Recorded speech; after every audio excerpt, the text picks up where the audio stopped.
નમસ્કાર દર્શક મિત્રો, ધ લોકસત્તા શોમાં આપનું સ્વાગત છે। ફિલ્મ ધુરંધર દર્શકોને ઘણી જ પસંદ આવી રહી છે। આ ફિલ્મમાં રણવીર સિંહે લાંબા સમય બાદ કમબેક કર્યું અને તેની એક્ટિંગના લોકોએ ઘણા વખાણ કર્યા છે। જો કે ફિલ્મમાં રણવીર સિંહ સિવાય એક એક્ટર છે જેની ખૂબ ચર્ચા થઈ રહી છે, જે તેના પર ભારે પડ્યો છે। અમે વાત કરી રહ્યા છીએ અક્ષય ખન્નાની, જેણે આ ફિલ્મમાં રહેમાન ડકેતનો રોલ કર્યો છે। પરંતુ શું તમે જાણો છો કે ગેંગ્સ ઓફ લ્યારી રહેમાન ડકેતના દુશ્મન કોણ હતા અને ત્યાં ગેંગનો જન્મ કેવી રીતે થયો? તો આવો વિસ્તારથી જાણીએ। પાકિસ્તાનના સિંધ પ્રાંતમાં આવેલા કરાચી શહેરનો એક જૂનો અને ગીચ વસ્તીવાળો વિસ્તાર લ્યારી માત્ર એક ભૌગોલિક સ્થળ નથી, પરંતુ તે ગેંગ વોર, ગુનાખોરી અને રાજકીય ધમાસાણની લાંબી કહાનીનું જીવંત પાત્ર છે। ધુરંધરમાં હમઝા અલી મઝારી ઉર્ફે જસકીરતસિંહ રંગી, એસપી ચૌધરી અસલમ, રહેમાન ડકેત અજય સાનિયાલ, મેજર ઇકબાલ, જમીલ જમાલી અને ઉઝૈર બલોચ જેવા મુખ્ય પાત્રોની આસપાસ જે સમગ્ર કહાની આકાર લે છે, તેનું કેન્દ્રબિંદુ આ લ્યારી જ છે। લ્યારીની ઓળખ માત્ર ગુનાખોરોથી નથી, પરંતુ અહીંના ગેંગસ્ટરોએ પોતાનું બ્રાન્ડિંગ એવી રીતે કર્યું હતું કે તેઓ બદમાશ ગણાવાને બદલે બલુચ સરદારો, આગેવાનો અને નાયકો તરીકે સ્થાનિકોમાં ઉભરી આવ્યા। દરિયો, ભ્રષ્ટ તંત્ર, સત્તાલોલ રાજકારણીઓ, ગરીબી, બેકારી અને આવકની અસમાનતા જેવા તમામ તત્વો લ્યારીમાં ગેરકાયદેસર પ્રવૃત્તિઓ અને ગેંગોને જન્મ આપવા માટે પૂરતા હતા। કરાચી બંદરની નજીક મહમદ અલી ઝીણા રોડની પાછળ વસેલો આ દક્ષિણથી પશ્ચિમ સુધી ફેલાયેલો પટ્ટો શહેરનો સૌથી જૂનો અને ગરીબ વિસ્તાર છે। નિકોલા ખાનના પુસ્તક અનુસાર અહીંના લોકો લ્યારીને કરાચીની માતા કહે છે, કારણ કે શહેરની વસ્તી અહીંથી જ શરૂ થઈ હતી। લ્યાર વૃક્ષોની બહુલતાને કારણે આ વિસ્તાર લ્યારી તરીકે ઓળખાયો, જે શરૂઆતમાં માછીમારોનું નાનું ગામ હતું। ધીમે ધીમે બલુચિસ્તાન અને સિંધમાંથી ઉન્નત ભવિષ્યની શોધમાં લોકો અહીં આવવા લાગ્યા અને વસ્તી ગીચ બનતી ગઈ।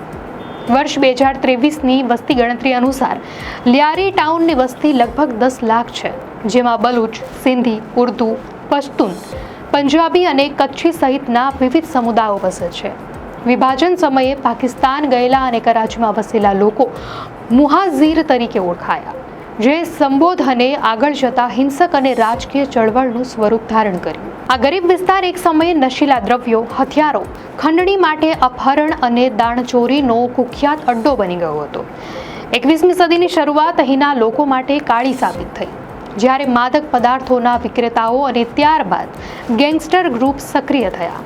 શરૂઆતમાં દાદલ, રહેમાન ડકેતનો પિતા, અને શેરોની ગેંગ, બાબુ ડકેતની ગેંગ અને હાજી લાલુની ગેંગ જેવી મુખ્ય ગેંગો સક્રિય હતી। આ ગેંગો વચ્ચે ધંધાકીય દુશ્મનાવટ અને વિસ્તારના વિવાદોને કારણે પેઢી દર પેઢી લોહિયાળ અથડામણો થતી રહેતી। બાબુ ડકેતે દાદલની હત્યા કર્યા બાદ તેનો દીકરો રહેમાન ડકેત ગુનાની દુનિયામાં આવ્યો, જેને શરૂઆતમાં હાજી લાલુની સંરક્ષણ મળેલું। જોકે બોલાચાલી થતાં તેઓ અલગ પડ્યા અને લાલુના દીકરા અરશદ પપ્પુએ રહેમાનની હત્યાનો નિષ્ફળ પ્રયાસ કર્યો।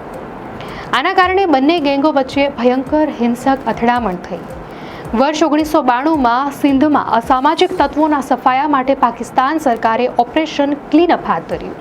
પાછળથી સરકારે બદલાવ આવતા આ કાર્યવાહીને ઓપરેશન બ્લુ ફોક્સ અને લોકજીબે ઓપરેશન કરાચી તરીકે ઓળખ મળી, જેમાં રાજકારણ પણ ભળ્યું હતું। બલુચિસ્તાનની રાષ્ટ્રવાદી ચળવળથી લ્યારીને અલગ રાખવા માટે સરકારી સંસ્થાઓ અને તંત્રે અહીંની રાજનીતિમાં ગુનાખોરીને દૂર કરવાને બદલે તેને સંરક્ષણ આપ્યું, એમ કરાચી યુનિવર્સિટીના પૂર્વ વડા પ્રોફેસર તૌસીફ અહેમદ જણાવે છે।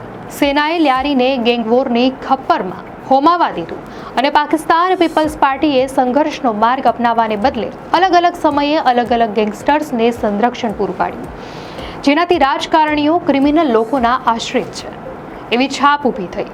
1993માં ઓપરેશન બ્લુ ફોક્સ કાર્યવાહી મુહાજીર કોમી મૂવમેન્ટ સામે કરવામાં આવી, જેનો સીધો લાભ રાજકીય સંરક્ષણની જરૂરિયાતવાળા રહેમાન ડકેતને થયો।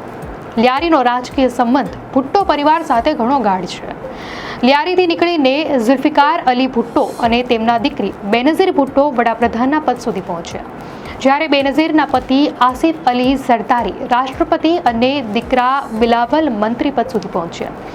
બેનઝીર ભુટ્ટો જ્યારે 18 ઓક્ટોબર 2007ના રોજ 8 વર્ષ પછી પાકિસ્તાન પરત ફર્યા ત્યારે ઝીણાની કબર સુધી પહોંચવાના કાફલા પર 2 વિસ્ફોટ થયા, જેમાં 150 જેટલા લોકોના જીવ ગયા.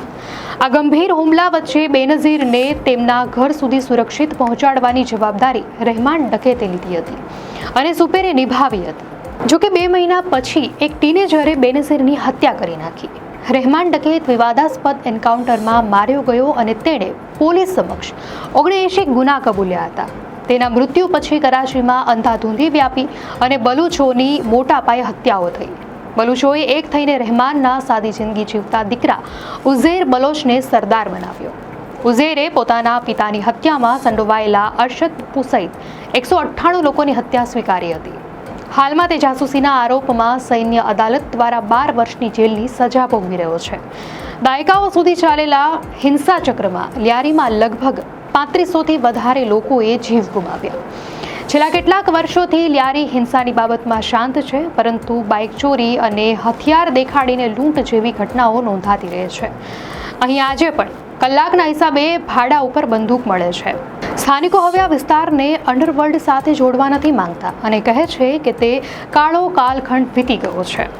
લિયારી આજે તેની જૂની ઓળખ ભૂલાવીને આગળ વધી રહ્યો છે, છતાં તેનો ઇતિહાસ પાકિસ્તાનની રાજનીતિ, ગરીબી અને ગુનાખોરીના જટિલ જોડાણની એક અનન્ય અને દુઃખદ ગાથા રજૂ કરે છે.